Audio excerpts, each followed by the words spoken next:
Okay, so our Photoshop document, the screen's going there.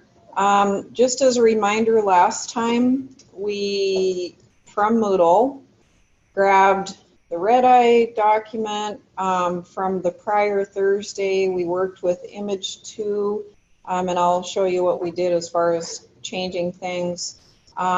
We worked with Rust and the USS Bowfin drain image. And the last one we'll do is Lake North. And where is Grizz Huge Flag? I wonder if I have that one in here. And we can use something else too.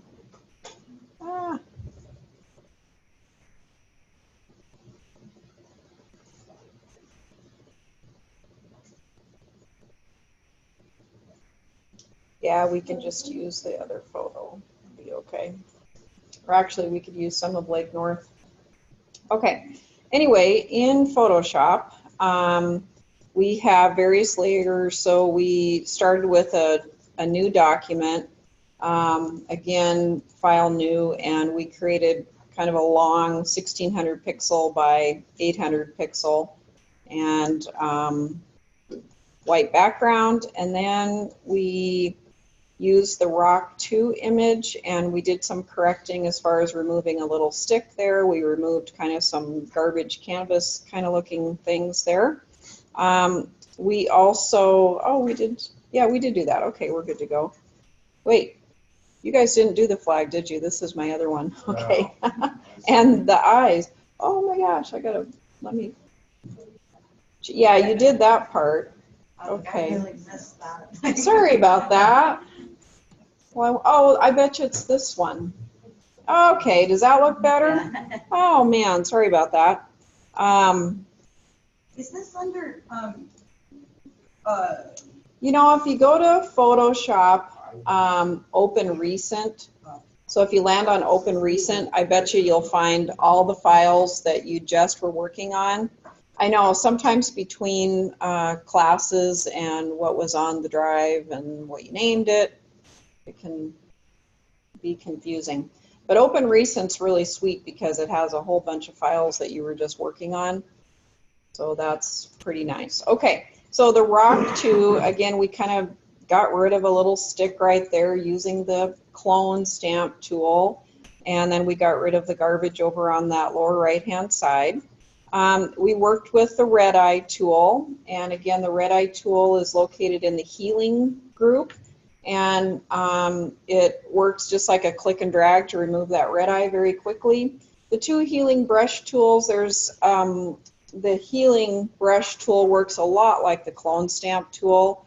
And they're really, I would say this is kind of, most of this is used for facial tones. I think that's the most common use, you know, people, maybe animals with the red eye.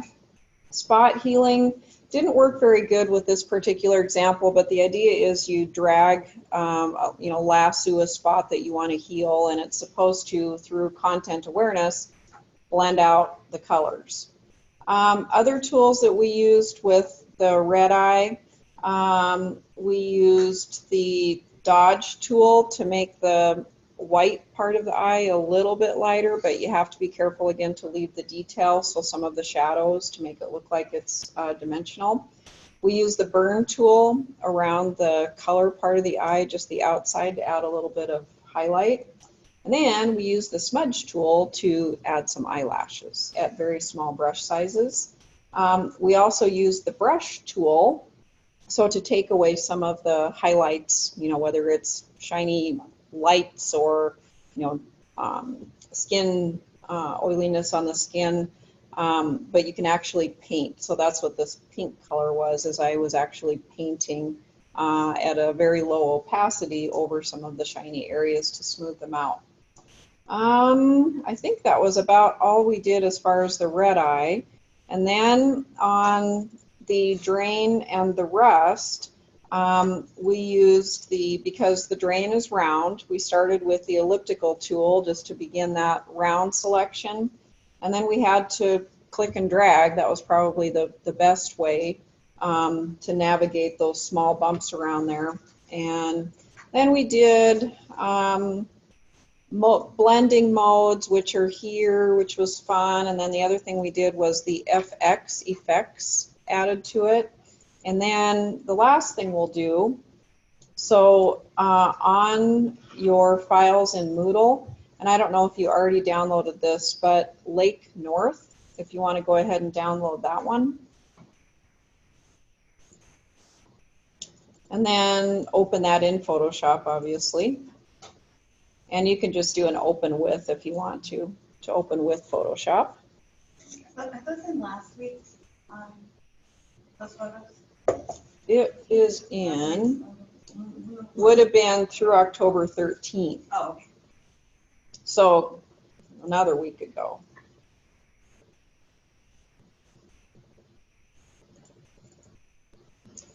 And we haven't really gone through image, there's some auto tools that work really pretty good with Photoshop. So Lake North, I mean, if we were to look at this, it's light in tone. It was a super pretty day. I wasn't driving. I was a passenger, in case you're wondering, and I was moving along the road. You can see it's not a great photo because there's some blurring going on. But the sky was super blue. The water was really, really blue. The snow in the missions was super white. Doesn't come across as that though. So this image doesn't at all look like the day, which is a bummer. But let's go take a peek at some of the auto tools. Sometimes they work pretty good. And with this image open, go to image, and then we'll start with auto tone. And you'll find, I think the tones, I would say they're probably used a lot of times with people, maybe, to add maybe more of the yellowy, the warm tones. I think this one adds too much yellow, I guess, for my taste.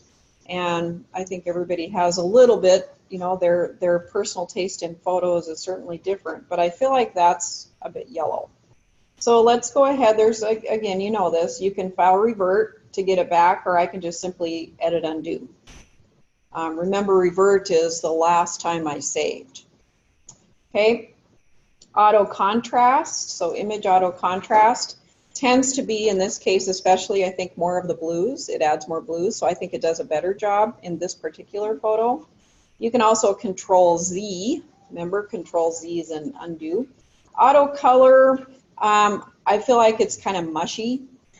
It's more yellowy, but I don't think auto color does a good job either with this. But again, sometimes you may find that these auto tools are super good. So Control Z, I want to get this back to normal. There's other tools. So if you land on adjustments, and again, you'll see that they're blocked. You know how Photoshop and all the Adobe products really tend to block tools that are similar. So you'll see brightness and contrast first. So select that one. And you want to make sure you turn preview on if it's not. There is an auto setting, and you can go ahead and click auto, and you're going to see that it's most likely, so we'll get it here, it's kind of similar to the auto between tone and contrast, I think. I don't know if that's great either, and it doesn't let us practice with the sliders, so we can undo this. If you click your Alt key on your keyboard, you should see that the cancel key becomes reset. So I can Alt key, click that reset, and I get back to my defaults. So you can try to lower the brightness, increase the contrast. So you can just move the sliders around. And again, you may get to a point that you're happy with. So that's one method of trying to improve a photo. I'm going to cancel that because I want to go through some other tools.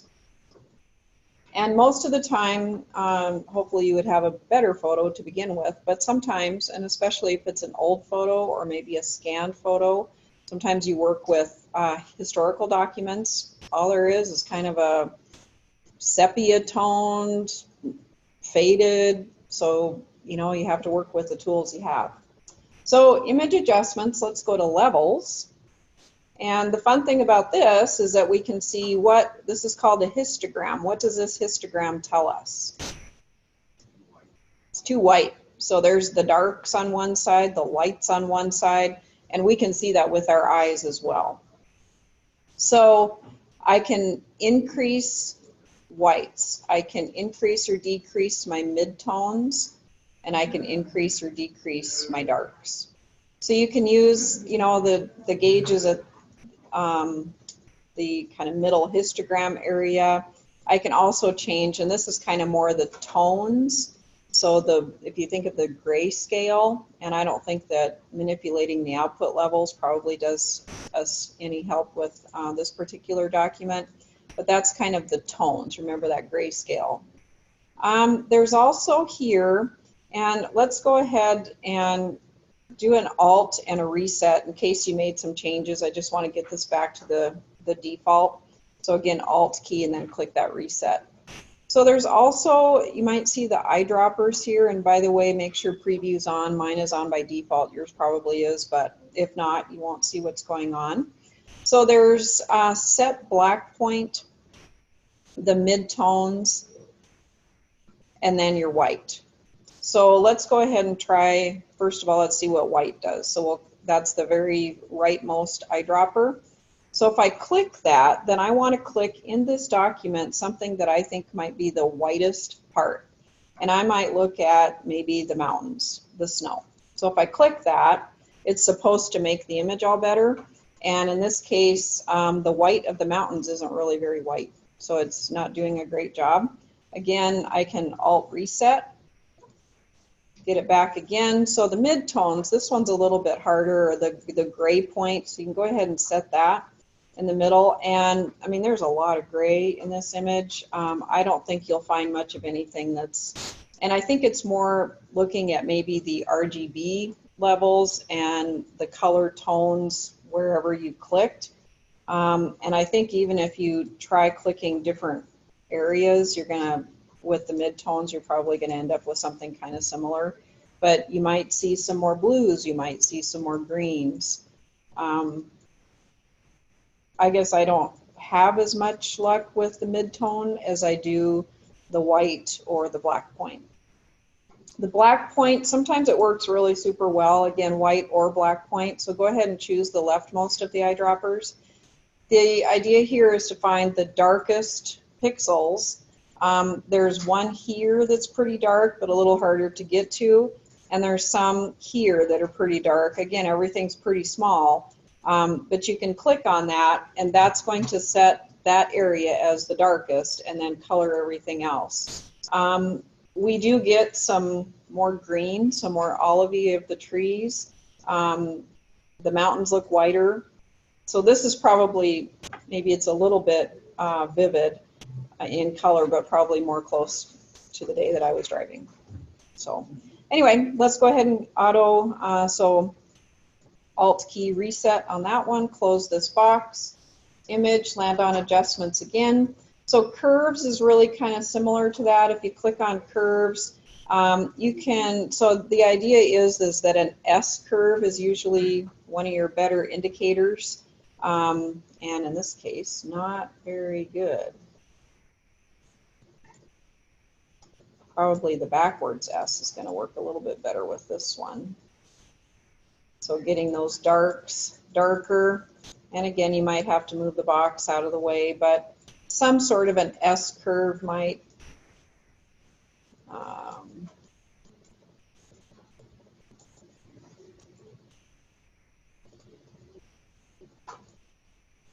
you can manipulate this as you like. So it's a little bit more vivid. So this is really kind of close to, I would say, the set black point from my taste. So let's say okay to this. So whatever your favorite is, say okay. And this was taken at Flathead Lake, so we'll just go ahead and say Flathead Lake on it. The T tool, you're familiar with the T tool, but probably not the horizontal type mask tool. So you want to click hold on the horizontal type mask tool, and or type tool, and you'll see at the very bottom there, horizontal type mask. Click that, and you're probably going to need, by my last, remember how we did the pumpkin, the last thing we had was Chiller, and that's a pretty skinny, tiny font choice. So I don't think that I want to use that. The idea here with the type mask tool is we're going to be able to see inside. So it's like the letters each will have a picture and part of the picture inside the letters. So we probably want something that's a little bit thick. So when you're looking, you know, on the black oak standard is pretty thick, really. It's squishy looking. Broadway is thick, but it has some thin thicks. So again, if that's okay with you, you could choose that. There are some others if you kind of roll down here. The Cooper Blacks are pretty thick. The Elephant, that's a serif style as opposed to a sans serif. So I'll pick Elephant. You can pick other ones. I think the Franklin are pretty good. Gill Sans Ultra Bold is really dark, but I'll try something different. So Elephant. And I'm going to go ahead and do regular. I am going to left align it. That means that where my cursor clicks is where I'm going to start typing. With Chiller, remember that 150, according to the size of that image, wasn't super huge. So we've got, what, 1,600 pixels here. I think we'll be okay with about 150, but let's just see. So I'm gonna, the area that I want to take is actually the lake area. And you can click anywhere and we can move it. So it's not a big deal if you click already and oops, I don't really like it there. So I'm just going to click where I might want to start typing, and then I just type my letters. And I'm kind of running off the screen here, so I'm definitely going to have to move things. So I could leave it this large. I could triple click it, and I could go to 120. So there's all sorts of things that you can do. But I might want this to be quite large. And as soon as I pick a different tool, again, if you don't like this, then try a different font, try a different size. So this is your practice for this. So go ahead and choose what you like. Once you get a font that you kind of like, if you choose any other tool, I'm going to choose my Move tool. I get the marching ants, roving dots. And just like last time, we don't want to pick this up and drag it. I don't want to do that. Okay, I'm going to Control Z that. Remember, we want to go to Select, Transform Selection. Then I can pick this whole thing up and move it. And I can see, so if I want trees to be in my letters, I can even stretch it taller. So if I want it to be stretched taller without stretching it wider, so a non-proportionate, I have to hold my Shift key down. So it's automatically going to want to proportionately size it, but if you want it taller yourself, then you can do that. So I might position this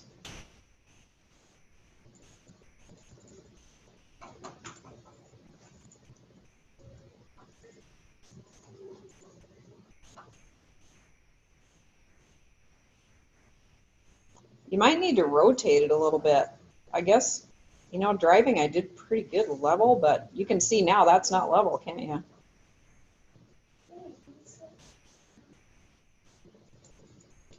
So then I might do just a little bit to make it level.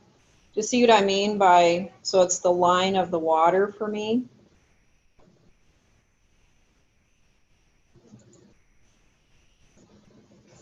And again, you can be, you know, kind of picky, just arrow key to get it exactly where you want. You want it to be right in the middle. So once I'm happy with it, and I can always go back, but Control C, I move into my other document, Control V, and I'm underneath layers. So that's why I left between layer 1 and layer 2, so between my rock and my eyeballs. So I need to move that up to the top, right? So that's just a click drag. We've done that before. And then your Move tool, you can still move that around to make it look readable or in placement as you like.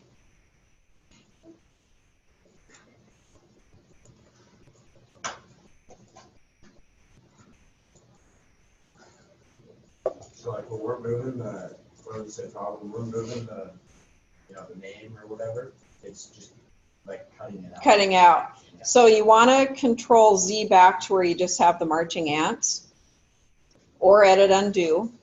Then go to Select on your menu and then Transform Selection.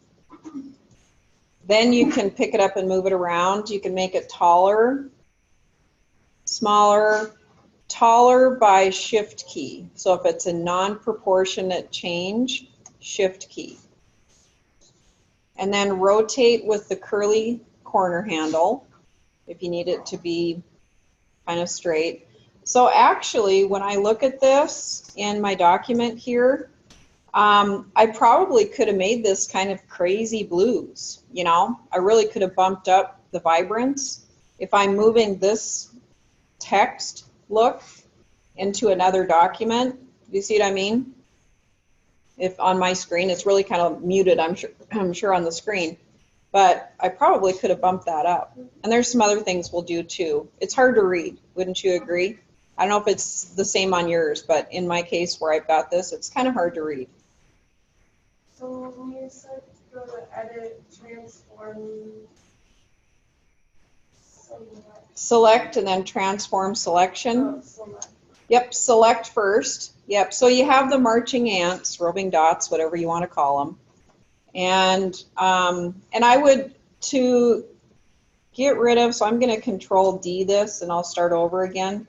So again, with the horizontal type mask tool, once I click anywhere on my screen, so it becomes, it's called Ruby Lith. That was the old typing days, and that was the tool that was masked or used to mask pieces and parts, and it was actually a ruby colored, transparent-ish looking plastic. And it was cut out, so it blocked everything, you know, behind what you used. So very similar to this. So again, if I type, oops, let me get rid of that one. What's nice about, you know, when it still is like this, you can really see behind it pretty well. But when you're happy with it, my move tool, and again, to move this around, select, transform my selection, pick it up, move it around. Because it's not straight, a little bit of rotation. Again, I can make it, Shift key, I can make it really, really tall if I want to. And then Enter key when you're done. Control C, Control V.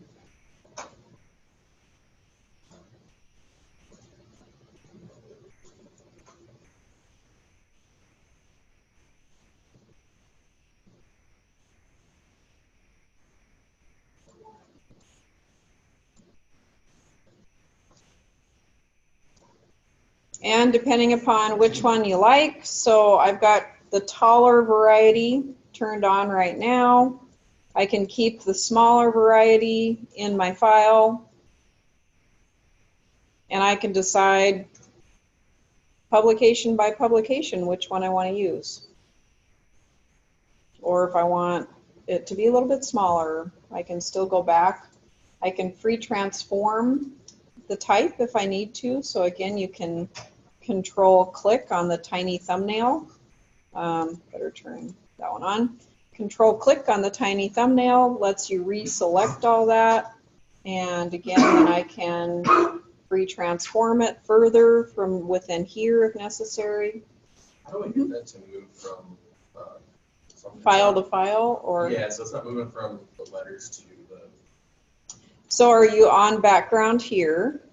Yes. Okay, and then you've got the roving dots. Yes. Control C to copy it, and then I move into my other file. And you might want to be at the top. It may have pasted in, but below some other layers that you can't see. But then Control V, and you should see the pasted layer. Okay. Yeah. It just got going. And it could be, so if I move it down, I may not see it. If it's like my second to the last layer here. Yeah. Okay. Yeah. What it was doing. Yeah, your cursor could have been Yep. And then again, Control D. So I'll let you pick, you know, again, if you like the smaller version, larger version, if you're playing with it. If you need to get rid of layers, it's okay to leave a bunch of stuff within here. Remember, it's going to increase the file size. But at the same time, if you know that you're going to come back here at some point and turn on a different look, keep that look and turn it on, probably good to save. But I may want to trash can that, and remember the trash can is, it looks like the trash can. I can either click the trash can or I can click and drag it down. So that's really hard to see, would you agree? And on yours probably quite similar. So remember those blending modes that we went through a little bit? Or not blending modes, but the FX that we did the other day. So let's go ahead and click the FX button. And we did bevel and emboss just on the drain part right there, so I think that's really kind of the only thing that we did. If you want to pick the box up and move it out of the way, you can sure do that. So we'll just go ahead and turn on each one, see what you like, and leave on what you want to apply. Turn off what you don't want to apply. With bevel and emboss, I think we looked at this already. There's all sorts of different styles of a bevel. And again, you can change the depth, the size, or soften it. There's even a contour that you can turn on. And if I want to change the contour settings, I need to click on the word contour. If I want to add texture, I can turn it on. But to change my texture, you can see I added like a paper-like look or metal. Not sure what that is. Looks like or drywall texture there. And again, I've got some other choices, so I can choose something like that. That doesn't really go with Flathead Lake. Not sure that there's anything that really would go with Flathead Lake. That one looks like a rock. That looks more like the rock than a rock. That one's kind of got some wavy tones. Maybe I kind of like that one. I don't know. And I can change the scale, the depth.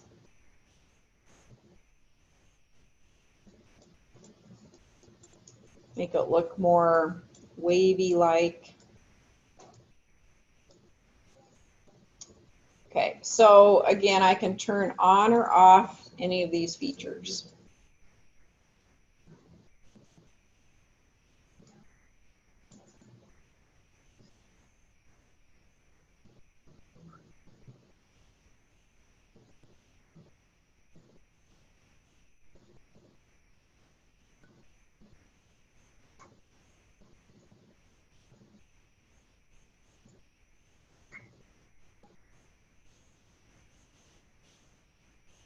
Okay, and then let's go ahead and go to stroke.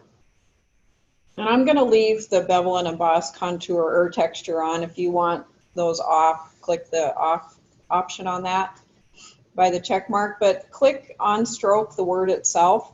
And whatever the default was on your computer is probably what you see. So if you want a 10 stroke, then you can type a 10. I don't particularly like large strokes like that. I might want just a 1. Depending upon the file size, however, so if you have a really huge poster, you might have to have larger stroke in pixels. I can place the stroke outside or inside. Again, you can see on screen what it's doing in the center. I can change the opacity. If I want it to be a really faint line, I can change the opacity. I can change the color of my line, my stroke. Inner shadow, with some of these it's really hard to see, so the inner shadow is a black color, and you might be able to see it. It seems like, boy, it's super light. If you look at one of the letters and really pay close attention to one of the letters, I think you'll see a little bit of kind of gray tones coming in.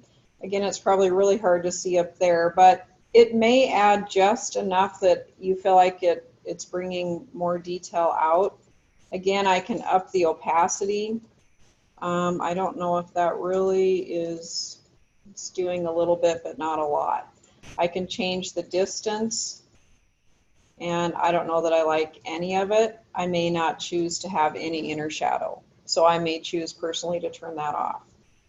How do you get the letters to pop out like that again? Here, so I did a bevel and emboss.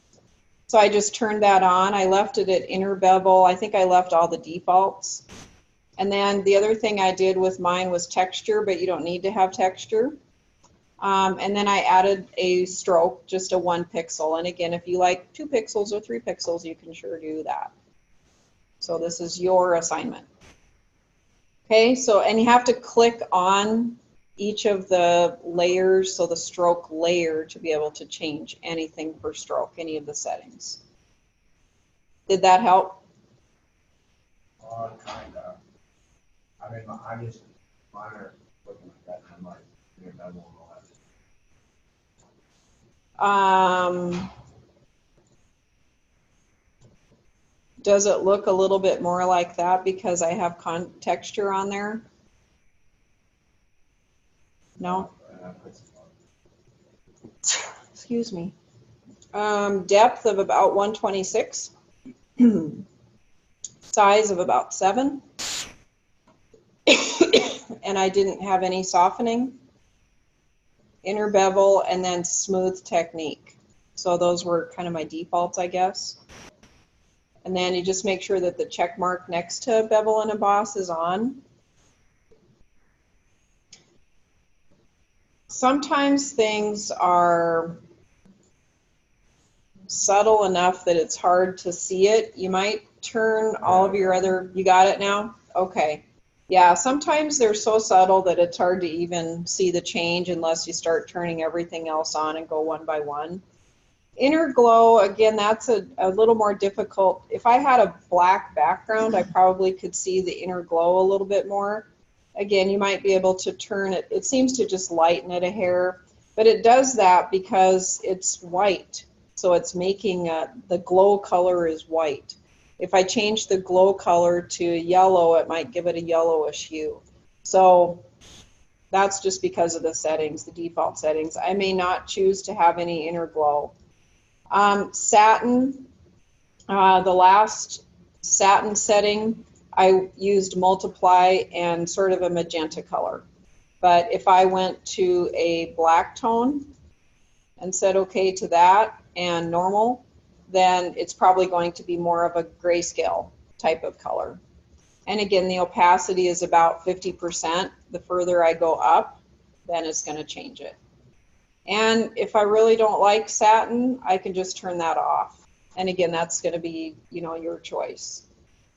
The color overlay, again, if I have a blue color for my overlay, you can click on the color and change it. It might be white, it might be black. You could choose red, green, whatever you want. And my opacity, again, I can change the opacity so that I can see through some of these things. The multiple layers I've got going here. And again, does the color overlay provide me what I'm looking for? Maybe not. So I may choose to not have that. The gradient overlay, there's some kind of fun and useful settings here. So I will spend a little bit more time on the gradient overlay. So remember all those blending modes? So all these have the really cool, fun blending modes, first of all. So that's, I think, really positive. I'm going to go back to normal just so that you can see it a little more clearly. Again, opacity. I can drop that opacity or I can make it 100% as I have right now. There's some gradients that are preset, and just because they're preset doesn't mean that you have to like the colors. So that's the good part, is that it gives me kind of a gray tone to a black or a foreground to white. Now my foreground is kind of a purpley tone and my background is white. That's exactly where that's coming from. So I could preset my foreground and background and there would be my gradient. So that's fun. The other thing, so you know how sometimes you want to have transparency, so you're, like we did the drain, remember how just for fun we deleted all the rust around it? So you might want to preserve that transparency. And I could also then continue on maybe with that same background and have a color that goes to transparent so that whatever is in the background, if I'm moving this around layer by layer, so that background keeps showing through that transparency part. So you can see wherever the checkerboard is, that's transparency. There's plain old black to white. There's plain old, you know, kind of Christmas. Violet to orange. There's a 3 color. There's a couple of blue, yellow, blue. I chose the orange, yellow, orange. But the good part about that is you can choose one. So let's say I pick this one, and then I can click on it. Now yours probably had the same orange, yellow, orange. So I can go and change that color. So even if I kind of like the 2 colors, but I'm not sold on that first color, I can click that color stop, and then I see a bigger block of color. Click on that, and then I can choose maybe a deeper rust, and then okay. And then the other thing you can do is there's sliders. So I can manipulate where I want my sliders to be. If I want very little yellow and I want my other kind of rusty orangey colors to show up, then I can do that. I can have a noise style. Ooh, not sure that I'd want that. Smoothness. Anyway, so you can say okay to that. So the gradients are pretty fun. And then you can also change the angle of them. So that totally changes the look of the letters there on that particular one versus just, what was it, 90, I think, was the original. Oops, then I just went out of blending modes. So I may turn that off also. Pattern overlay. So there's, you know, default patterns. We saw something similar to that already.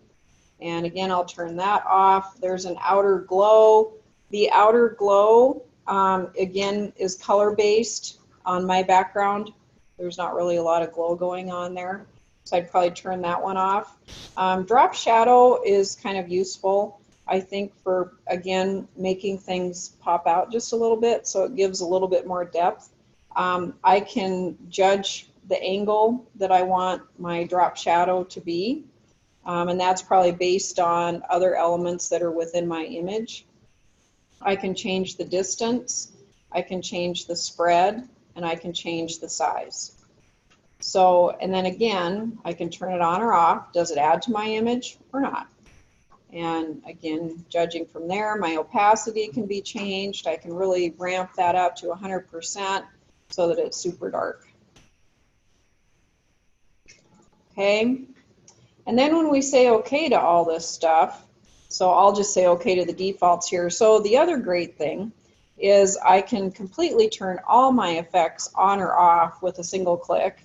So you can see that the effects were attached to my layer 4, which is the words there. I can just choose to turn off bevel and emboss and see what it looks like, or maybe stroke or drop shadow. So I get a whole nother look with just turning off bevel and emboss. It's a very flattened look now. Okay, so those are fun.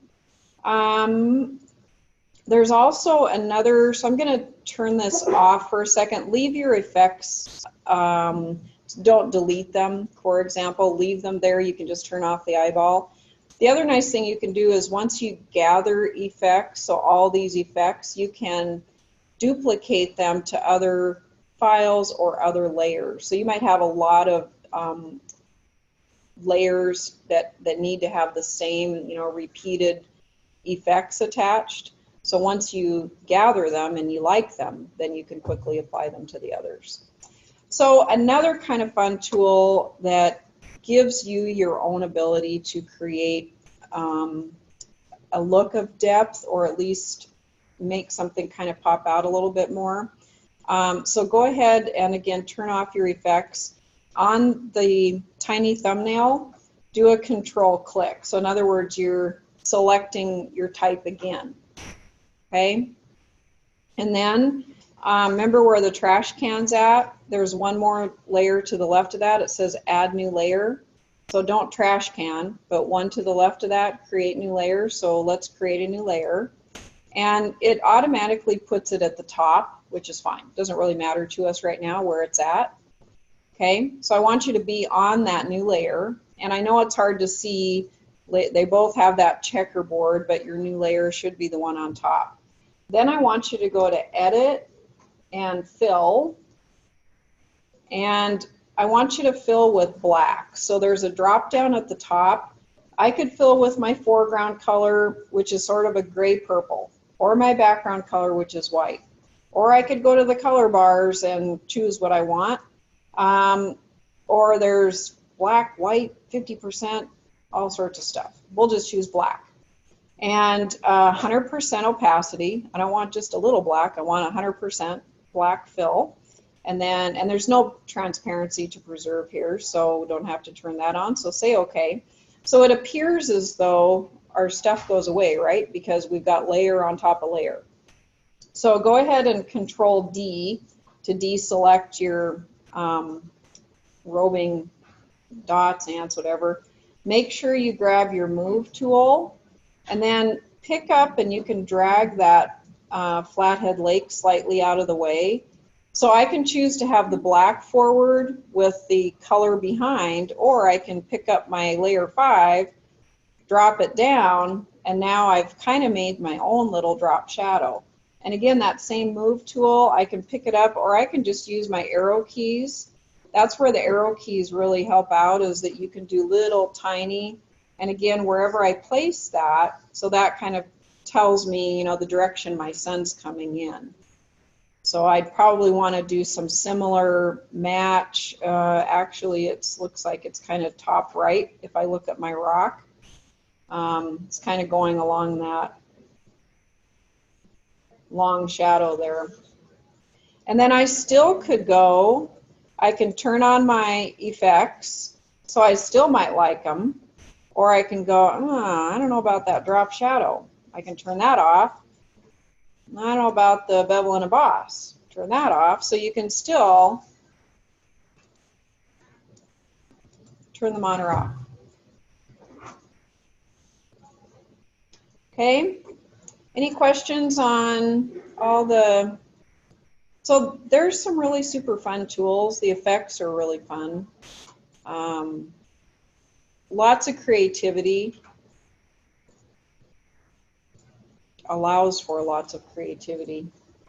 So let's go ahead and do a file save. So we're just replacing, overstriking the original that we created the other day. And I'm going to make this, so to upload it to Moodle, I'm going to make it smaller. We don't have to have this huge file. So we'll do a couple of different things. First of all, we saved it so that all your layers are there.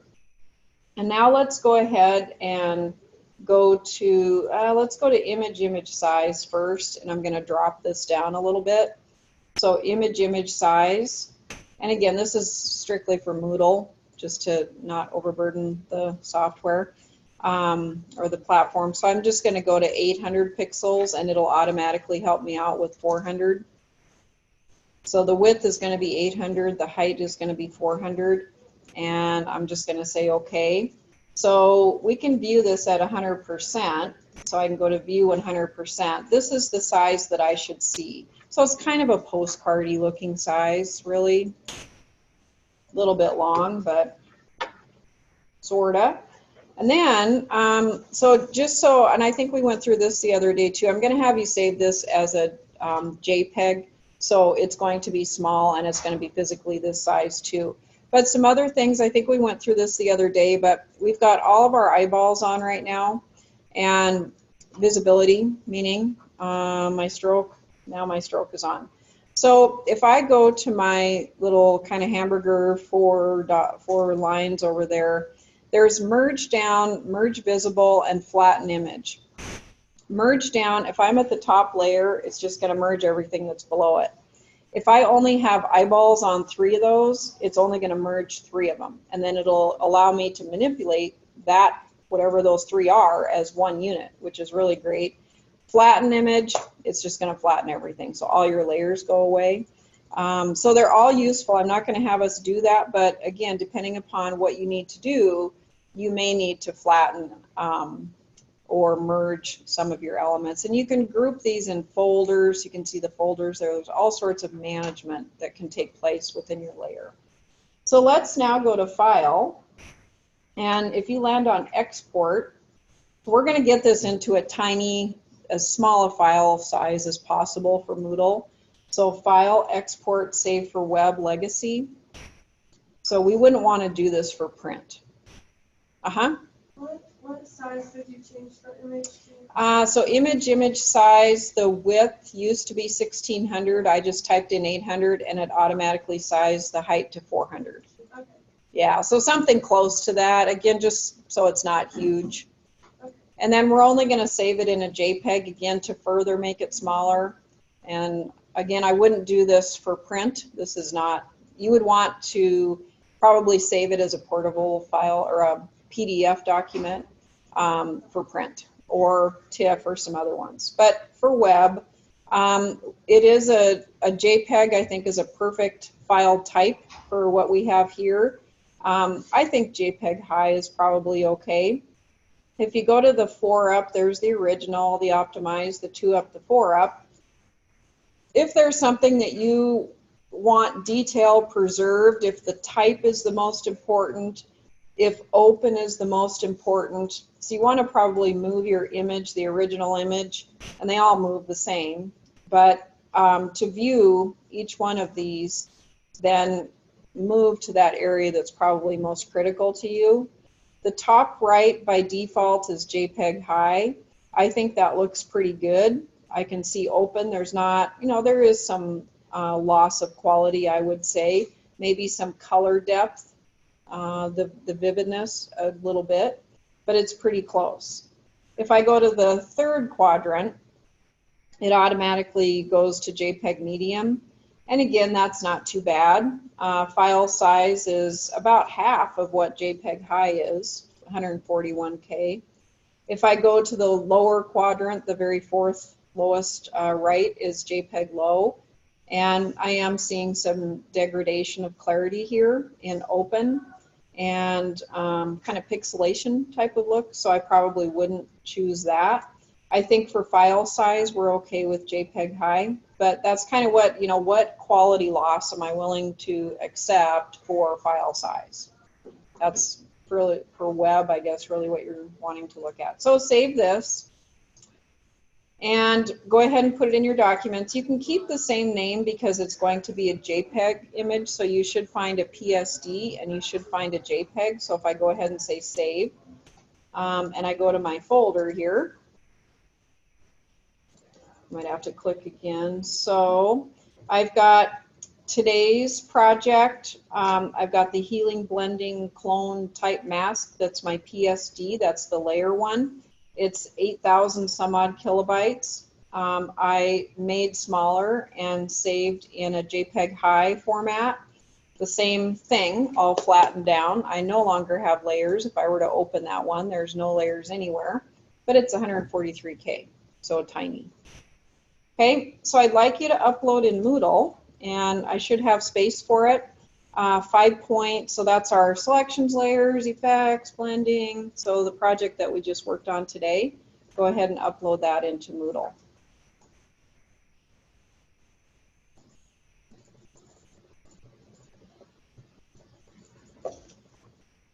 And then the remainder of today, I'll let you work on the midterm, whether you choose to do the magazine evaluation. The quiz, you're going to need 90 minutes. I do have class after this, as long as the student's not sitting in your seat. And I think I can probably tell you where students sit. I'd be okay if you wanted to spend that 90 minutes here. Remember, it's 40 points, 20 questions. You get 90 minutes, one entry. You don't want to close out, and you need to have access to InDesign and Photoshop. Okay.